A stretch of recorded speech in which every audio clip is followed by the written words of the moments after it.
हर हर महादेव मित्रों, जरा इस वीडियो को गौर से बहुत ध्यान से देखिए।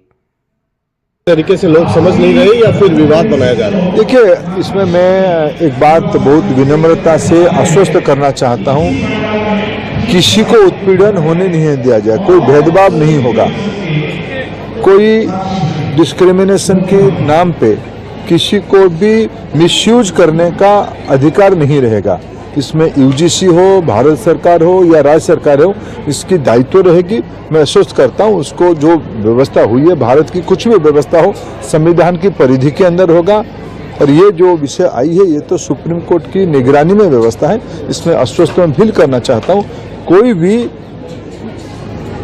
किसी के ऊपर भी अत्याचार या किसी को भी भेदभाव नहीं किया जाएगा।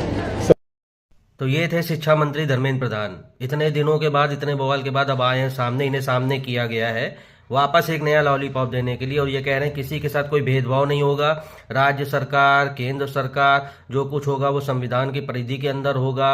और इन्होंने एक नया जो है ना शिगुफा छोड़ा कि सुप्रीम कोर्ट की निगरानी में सब हुआ है। तो मैं इनसे एक चीज पूछना चाहता हूं कि जब इन्होंने SC/ST एक्ट आया तो उसमें सुप्रीम कोर्ट ने साफ साफ कहा कि कंप्लेंट होते ही तुरंत गिरफ्तारी नहीं करनी है। उसको तो इन्होंने संसद में ले जाके वो फैसला ही पलट दिया। तो अगर इतना ही सुप्रीम कोर्ट की बात ये मानते हैं और सुप्रीम कोर्ट के कंधे पे अब बंदूक रख के चला रहे हैं, अरे भाई सुप्रीम कोर्ट हमारी माँ बाप थोड़ी ना है क्योंकि सुप्रीम कोर्ट ने कह दिया तो सब लोग मान लेंगे कि डिस्क्रिमिनेशन नहीं होगा। साफ साफ बिल में लिखा हुआ है कि एक वर्ग है उसको तो अपील करने का भी मौका नहीं दे रहे हैं। ये क्या बात कर रहे हैं कि केंद्र सरकार, राज्य सरकार तो ये साफ साफ बता रहे हैं कि इनकी मंशा क्या है, कि ये कोई इनसे गलती नहीं हुई है, ये जानबूझ के ही लेके आए हैं। ठीक है, तो अब ये समझा रहे हैं कि लोग विरोध ना करें। ठीक है, अगर भेदभाव नहीं करना है तो भैया आप एक क्लॉज उसमें जोड़ दीजिए कि कोई झूठी शिकायत करेगा तो उसको उतनी ही सजा और उतना ही जुर्माने का प्रावधान कर दीजिए, इसमें क्या दिक्कत है।